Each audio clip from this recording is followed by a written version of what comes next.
ಅರಣ್ಯದವರು ನಮ್ದು ಭೂಮಿ ಅಂತಾರೆ, ಪೈಪ್ ಲೈನ್ ಆಗ್ಲಿಕ್ಕೆ ಬಿಡ್ತಾ ಇಲ್ಲ. ಇವೆಲ್ಲ ಗೊಂದಲಗಳನ್ನ ಇವತ್ತು ನಮ್ಮ ಉಪಮುಖ್ಯಮಂತ್ರಿಗಳು ಡಿ ಕೆ ಶಿವಕುಮಾರ್ ಅವರು ಬಗೆಹರಿಸಿದ್ದಾರೆ. ಮಾನ್ಯ ಮುಖ್ಯಮಂತ್ರಿಗಳು ಸಾಮಾನ್ಯ ಸಿದ್ದರಾಮಯ್ಯ ಸಾಹೇಬರು ಬಹಳ ಸ್ಪಷ್ಟವಾಗಿ ಹೇಳಿದ್ದಾರೆ, ಮೊದಲು ನೀರಿಗೆ ಆದ್ಯತೆ ಕೊಡ್ತೀವಿ, ಹಾಗಿದ್ರೆ ಬೇರೆ ಯೋಜನೆಗಳೆಲ್ಲ ನಿಲ್ಲಿಸ್ಬಿಟ್ಟು ಎಲ್ಲ ಅನುದಾನವನ್ನ ನಾನು ಇದಕ್ಕೆ ಕೊಡ್ತೀನಿ. ಮೊದಲು ನಮ್ಮ ಕೋಲಾರ ಮತ್ತು ಚಿಕ್ಕಬಳ್ಳಾಪುರ ಜಿಲ್ಲೆ ಮತ್ತು ಬೆಂಗಳೂರು ಗ್ರಾಮಾಂತರ ಜಿಲ್ಲೆಗೆ ನೀರು ಕೊಟ್ಟ ನಂತರ ಬೇರೆ ಅಂತಕ್ಕಂಥದ್ರ ಮಾತನ್ನ ಬಹಳ ಸ್ಪಷ್ಟವಾಗಿ ಸುರೇಶ್ ಅವರು ನಾವೆಲ್ಲರೂ ನಮ್ಮ ಈ ಭಾಗದ ಮುಖಂಡರು ಎಲ್ಲರೂ ನಾವು ಮಾತಾಡಿದಂತ ಸಂದರ್ಭದಲ್ಲಿ ಮಾನ್ಯ ಮುಖ್ಯಮಂತ್ರಿಗಳು ಹೇಳಿದ್ದಾರೆ. ಅದರಿಂದ ನಾನು ಕೂಡ ಈಗ ಈ ಯೋಜನೆಯಲ್ಲಿ ಸೇರಿಲ್ಲ. ಎತ್ತಿನಹೊಳೆಯಲ್ಲಿ ಬರೀ ಬಲ್ಕ್ ಸಪ್ಲೈಗೆ ಮಾತ್ರ ಮೇಜರ್ ಇರಿಗೇಷನ್ಗೆ ಅಥವಾ ವಿಶ್ವೇಶ್ವರ ಜಲ ನಿಗಮಕ್ಕೆ ಅವಕಾಶ ಇರತಕ್ಕಂಥದ್ದು. ಮಾನ್ಯ ಶಾಸಕರು ಪುಟ್ಟಸ್ವಾಮಿಗೌಡರು ಮಾತಾಡಿದ್ದಾರೆ, ಚೀಫ್ ಇಂಜಿನಿಯರ್ ಸಂಚಿತ್ ಹತ್ರ ನಾವು ಮಾತಾಡಿದೀವಿ. ಅವ್ರು ಹೇಳಿದ್ದಾರೆ ನಮ್ಗೆ ಲೆಟರ್ ಕೊಡಿ ಸರ್, ನಾನು ಮೂವ್ ಮಾಡ್ತೇನೆ, ನಂತರ DCM ಅವ್ರಿಗೆ ಹೇಳಿ ಮಾಡ್ಸೋಣ ಸರ್, ಒಂದು 5-6 ಕೋಟಿ ರೂಪಾಯಿ ಆಗುತ್ತೆ, ಆ ಪೈಪ್ ಲೈನ್ ಕೂಡ ಹಾಕ್ಸ್ಕೊಡೋಣ, ನಾವೇನ್ ತೊಂದರೆ ಇಲ್ಲ, ಲ್ಯಾಂಡ್ ಅಕ್ವಿಸಿಷನ್ ಕಾಸ್ಟ್ ಮತ್ತು ಪೈಪ್ ಲೈನ್ ಹಾಕುವಂತದಕ್ಕಾಗತ್ತೆ. ವಾಟದ ಹೊಸಳ್ಳಿ ಕೆರೆವರೆಗೂ ನಾವು ಇದು ವಿಶೇಷ ಪ್ರಕರಣ ಅಂತ ಹೇಳಿ ನಾವು VJNL ನಿಗಮದಿಂದ ಈ ಪೈಪ್ ಲೈನ್ ಹಾಕ್ಸುವಂತ ಕೆಲಸಕ್ಕೆ ಕೂಡ ನಾವು ಬದ್ಧವಾಗಿದ್ದೀವಿ ಅಂತಕ್ಕಂಥ ಮಾತನ್ನ ಈ ಸಭೆಯಲ್ಲಿ ನಾನು ಜಿಲ್ಲಾ ಉಸ್ತುವಾರಿ ಸಚಿವರಾಗಿ ನಾನು ನಿಮ್ಗೆಲ್ರಿಗೂ ಹೇಳಲಿಕ್ಕೆ ಬಯಸ್ತೇನೆ. ಅದರಿಂದ ಇವೆಲ್ಲ ಕೆಲಸಗಳು ಏನ್ ಹೇಳಿದ್ದಾರೆ, ಈಗಾಗಲೇ ಹೇಳಿದ್ದಾರೆ, ನೀರು ಈಗಾಗಲೇ ಎತ್ತಿನಹೊಳೆ ಯೋಜನೆಯನ್ನು ಸಹ ನಾವು ಆದಷ್ಟು ಏನೋ ಈ ಒಂದು ಅರಣ್ಯ ಇಲಾಖೆ ಸಮಸ್ಯೆಗಳ ಜವಾಬ್ದಾರಿ ನಾನು ಇಲ್ಲಿ ಎಲ್ಲರ ಮುಂದೆ ಸಭೆಯಲ್ಲಿ ಹೇಳ್ತಾ ಇದ್ದೀವಿ, ನಮ್ಮಿಬ್ಬರ ಜವಾಬ್ದಾರಿ. ಹೂಳು ತೆಗಿತಕ್ಕಂಥದ್ದು ಇರ್ಬೋದು, ಕಟ್ಟೆ ರಿಪೇರಿ ಮಾಡ್ತಕ್ಕಂಥದ್ದು, ತೂಬ್ ರಿಪೇರಿ ಮಾಡ್ತಕ್ಕಂಥದ್ದು, ಏನೇ ಅವಶ್ಯಕತೆ ಇದೆ ಅದನ್ನ ಕೈಗೊಳ್ತಕ್ಕಂಥದ್ದಕ್ಕೆ ನಾವು ಬದ್ಧವಾಗಿದ್ದೀವಿ. ಅದಕ್ಕೆ ಬೇಕಾದಂತ ಅನುದಾನವನ್ನ ಒದಗಿಸ್ಕೊಡ್ತಕ್ಕಂಥ ಒಂದು ಜವಾಬ್ದಾರಿ ನಮ್ಮ ಮೇಲಿದೆ ಅಂತಕ್ಕಂಥ ಮಾತನ್ನ ಮೊದಲಿಗೆ ನಾನು ಸ್ಪಷ್ಟವಾಗಿ ತಮ್ಗೆಲ್ರಿಗೂ ಹೇಳಲಿಕ್ಕೆ ಬಯಸ್ತೇನೆ. ಮತ್ತೊಂದು ವಿಚಾರ, ಈಗಾಗಲೇ ಕಾಲಕ್ಕೆ ಇವತ್ತು ನೀರಿನ ವಿಚಾರದಲ್ಲಿ ಏನು ಸರ್ಕಾರಗಳು ತಂದೆ ಆದಂತ ತೀರ್ಮಾನಗಳನ್ನ ಮಾಡ್ತದೆ. 1932ರಲ್ಲಿ ಆಗಿರುವಂತಹ ಆದೇಶವನ್ನ ಮುಂದುವರಿಸಬೇಕು ಅಂತಕ್ಕಂಥದ್ದು ಇದೆ. ಯಾಕಂದ್ರೆ ಈಗ ತಮಗ್ ಗೊತ್ತಿದೆ, ಇವತ್ತು ಕಾವೇರಿ ವಿಚಾರದಲ್ಲಿ ಇರ್ಬೋದು, ಬೇರೆ ಬೇರೆ ವಿಚಾರಗಳಲ್ಲಿ ಅಂತಾರಾಜ್ಯ ಸಮಸ್ಯೆಗಳು ಬಂದಾಗ ಬೇರೆ ಬೇರೆ ನಮ್ಮಲ್ಲೇ ಸಮಸ್ಯೆಗಳೀಗ ಉದಾಹರಣೆಗೆ ಜಕ್ಕಲಮಡುಗು ಸಂಸದರು ಗೊತ್ತಿದೆ, ಜಕ್ಕಲಮಡುಗಲ್ಲಿ ದೊಡ್ಡಬಳ್ಳಾಪುರಕ್ಕೆ ಚಿಕ್ಕಬಳ್ಳಾಪುರಕ್ಕೆ ಆಗಿರ್ತಕ್ಕಂಥ ಒಡಂಬಡಿಕೆ. ಈ ರೀತಿ ಕಾಲಕ್ಕೆ ಕುಡಿಯೋ ನೀರಿನ ವಿಚಾರದಲ್ಲಿ ಬಹಳಷ್ಟು ಹೊಂದಾಣಿಕೆಗಳು ಅಥವಾ ಸಮಯ ಸಂದರ್ಭಕ್ಕೆ ಅನುಸಾರವಾಗಿ ಏನು ಕೆಲವು ತೀರ್ಮಾನಗಳನ್ನ ಸರ್ಕಾರಗಳು ಮಾಡುವಂತದ್ದಿದೆ. ಅದರಿಂದ ಇವತ್ತು ಕುಡಿಯೋ ನೀರಿನಿಗೆ ಬಹಳ ಆದ್ಯತೆ ಕೊಡ್ತಕ್ಕಂಥದ್ದು. ಇವತ್ತು ನಗರೀಕರಣ ಆಗ್ತಾ ಇದೆ, ನಗರಗಳ ಒಂದು ಜನಸಂಖ್ಯೆ ಬೆಳೀತಾ ಇದೆ.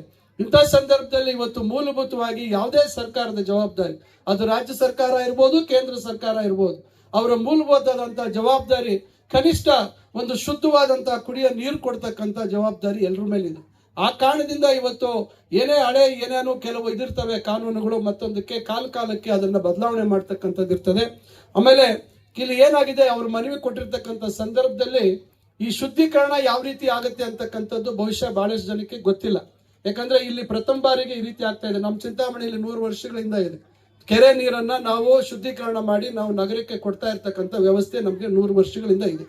ಈಗ ಅಲ್ಲಿ ಏನಾಗುತ್ತೆ, ಇಲ್ಲಿ ನಾವೆಲ್ಲರೂ ಈ RO ಪ್ಲಾಂಟ್ ಅನ್ನ ರಿವರ್ಸ್ ಆಸ್ಮೋಸಿಸ್ ಟೆಕ್ನಾಲಜಿಯನ್ನ ಗಮನದಲ್ಲಿ ಇಟ್ಕೊಂಡು ಯೋಚನೆ ಮಾಡ್ತೀವಿ.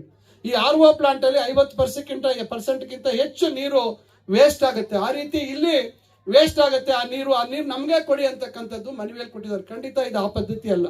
ಇದು WTP ಅಂತಾರೆ, ವಾಟರ್ ಟ್ರೀಟ್ಮೆಂಟ್ ಪ್ಲಾಂಟ್. ಇದು ಆಲಮ್ ಹಾಕ್ಬಿಟ್ಟು ಅದನ್ನ ಶುದ್ಧೀಕರಣ ಮಾಡಿ ಕೊಡುವಂತ ಒಂದು ಸಿಸ್ಟಮ್ ಇದು. ಇದರಲ್ಲಿ ಯಾವುದೇ ರೀತಿ ನೀರು ಪೋಲ್ ಆಗ್ತಕ್ಕಂಥದ್ದು ಮತ್ತೊಂದಿಲ್ಲ. ಅದರಿಂದ ಆ ಸಮಸ್ಯೆ ಅಥವಾ ಆ ನಿಮ್ಮ ಗೊಂದಲ ಏನಿದೆ ಅದು ಇಲ್ಲಿ ಉದ್ಭವ ಆಗೋದಿಲ್ಲ.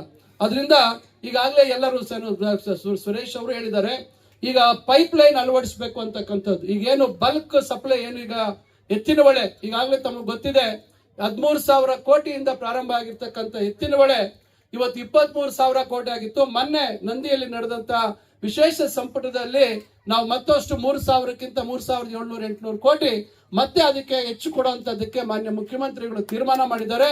2 ವರ್ಷಗಳಲ್ಲಿ ಈ ಯೋಜನೆ ತೀರ್ಮಾನ ಆಗ್ಬೇಕು, ಇದು ಕಾರ್ಯಗತ ಆಗ್ಬೇಕು, ಆದ್ಯತೆ ಮೇಲೆ ಆಗ್ಬೇಕು ಅಂತಕ್ಕಂಥದ್ದು. ಯಾಕಂದ್ರೆ ಹಿಂದೆ ಕೆಲವರು ಅದನ್ನ ಅರಣ್ಯ ಇಲಾಖೆ ಸಮಸ್ಯೆಗಳನ್ನ ಬಗೆಹರಿಸಿದ್ರೆ ಬಹುಶಃ ಒಂದು 6 ಎಕರೆ 7 ಎಕರೆದು ಸಮಸ್ಯೆ ಅಲ್ಲಿ ಆ ಭಾಗದಲ್ಲಿ. ಅಲ್ಲಿ ಒಂದು ಕಡೆ ರೈತರಿಗೆ ಭೂಮಿ ಮಂಜೂರಾಗಿದೆ, ಒಂದು ಕಡೆ ಅರಣ್ಯದವರು ನಮ್ದು ಭೂಮಿ ಅಂತಾರೆ, ಪೈಪ್ ಲೈನ್ ಆಗ್ಲಿಕ್ಕೆ ಬಿಡ್ತಾ ಇಲ್ಲ. ಇವೆಲ್ಲ ಗೊಂದಲಗಳನ್ನ ಇವತ್ತು ನಮ್ಮ ಉಪಮುಖ್ಯಮಂತ್ರಿಗಳು ಡಿ ಕೆ ಶಿವಕುಮಾರ್ ಅವರು ಬಗೆಹರಿಸಿದ್ದಾರೆ. ಮಾನ್ಯ ಮುಖ್ಯಮಂತ್ರಿಗಳು ಸಾಮಾನ್ಯ ಸಿದ್ದರಾಮಯ್ಯ ಸಾಹೇಬರು ಬಹಳ ಸ್ಪಷ್ಟವಾಗಿ ಹೇಳಿದ್ದಾರೆ, ಮೊದಲು ನೀರಿಗೆ ಆದ್ಯತೆ ಕೊಡ್ತೀವಿ, ಹಾಗಿದ್ರೆ ಬೇರೆ ಯೋಜನೆಗಳೆಲ್ಲ ನಿಲ್ಲಿಸ್ಬಿಟ್ಟು ಎಲ್ಲ ಅನುದಾನವನ್ನ ನಾನು ಇದಕ್ಕೆ ಕೊಡ್ತೀನಿ, ಮೊದಲು ನಮ್ಮ ಕೋಲಾರ ಮತ್ತು ಚಿಕ್ಕಬಳ್ಳಾಪುರ ಜಿಲ್ಲೆ ಮತ್ತು ಬೆಂಗಳೂರು ಗ್ರಾಮಾಂತರ ಜಿಲ್ಲೆಗೆ ನೀರು ಕೊಟ್ಟ ನಂತರ ಬೇರೆ ಅಂತಕ್ಕಂಥದ್ದನ್ನ ಮಾತನ್ನ ಬಹಳ ಸ್ಪಷ್ಟವಾಗಿ ಸುರೇಶ್ ಅವರು ನಾವೆಲ್ಲರೂ ನಮ್ಮ ಈ ಭಾಗದ ಮುಖಂಡರು ಎಲ್ಲರೂ ನಾವು ಮಾತಾಡಿದಂತ ಸಂದರ್ಭದಲ್ಲಿ ಮಾನ್ಯ ಮುಖ್ಯಮಂತ್ರಿಗಳು ಹೇಳಿದ್ದಾರೆ. ಅದರಿಂದ ನಾನು ಕೂಡ ಈಗ ಈ ಯೋಜನೆಯಲ್ಲಿ ಸೇರಿಲ್ಲ. ಎತ್ತಿನಹೊಳೆಯಲ್ಲಿ ಬರೀ ಬಲ್ಕ್ ಸಪ್ಲೈಗೆ ಮಾತ್ರ ಮೇಜರ್ ಇರಿಗೇಷನ್ಗೆ ಅಥವಾ ವಿಶ್ವೇಶ್ವರ ಜಲ ನಿಗಮಕ್ಕೆ ಅವಕಾಶ ಇರ್ತಕ್ಕಂಥದ್ದು. ಮಾನ್ಯ ಶಾಸಕರು ಪುಟ್ಟಸ್ವಾಮಿಗೌಡರು ಮಾತಾಡಿದ್ದಾರೆ, ಚೀಫ್ ಇಂಜಿನಿಯರ್ ಸಂಚಿತ್ ಹತ್ರ ನಾವು ಮಾತಾಡಿದೀವಿ. ಅವ್ರು ಹೇಳಿದ್ದಾರೆ ನಮ್ಗೆ ಲೆಟರ್ ಕೊಡಿ ಸರ್, ನಾನು ಮೂವ್ ಮಾಡ್ತೇನೆ, ನಂತರ DCM ಅವ್ರಿಗೆ ಹೇಳಿ ಮಾಡ್ಸೋಣ ಸರ್, ಒಂದು 5-6 ಕೋಟಿ ರೂಪಾಯಿ ಆಗುತ್ತೆ, ಆ ಪೈಪ್ ಲೈನ್ ಕೂಡ ಹಾಕ್ಸ್ಕೊಡೋಣ, ನಾವೇನ್ ತೊಂದರೆ ಇಲ್ಲ, ಲ್ಯಾಂಡ್ ಅಕ್ವಿಸಿಷನ್ ಕಾಸ್ಟ್ ಮತ್ತು ಪೈಪ್ ಲೈನ್ ಹಾಕುವಂತದಕ್ಕಾಗತ್ತೆ. ವಾಟದ ಹೊಸಳ್ಳಿ ಕೆರೆವರೆಗೂ ನಾವು ಇದು ವಿಶೇಷ ಪ್ರಕರಣ ಅಂತ ಹೇಳಿ ನಾವು VJNL ನಿಗಮದಿಂದ ಈ ಪೈಪ್ ಲೈನ್ ಹಾಕ್ಸುವಂತ ಕೆಲಸಕ್ಕೆ ಕೂಡ ನಾವು ಬದ್ಧವಾಗಿದ್ದೀವಿ ಅಂತಕ್ಕಂಥ ಮಾತನ್ನ ಈ ಸಭೆಯಲ್ಲಿ ನಾನು ಜಿಲ್ಲಾ ಉಸ್ತುವಾರಿ ಸಚಿವರಾಗಿ ನಾನು ನಿಮ್ಗೆಲ್ರಿಗೂ ಹೇಳಲಿಕ್ಕೆ ಬಯಸ್ತೇನೆ. ಅದರಿಂದ ಇವೆಲ್ಲ ಕೆಲಸಗಳು ಏನ್ ಹೇಳಿದ್ದಾರೆ, ಈಗಾಗಲೇ ಹೇಳಿದ್ದಾರೆ, ನೀರು ಈಗಾಗಲೇ ಎತ್ತಿನಹೊಳೆ ಯೋಜನೆಯನ್ನು ಸಹ ನಾವು ಆದಷ್ಟು ಏನೋ ಈ ಒಂದು ಅರಣ್ಯ ಇಲಾಖೆ ಸಮಸ್ಯೆಗಳ ನಿವಾರಣೆ ಆದ್ರೆ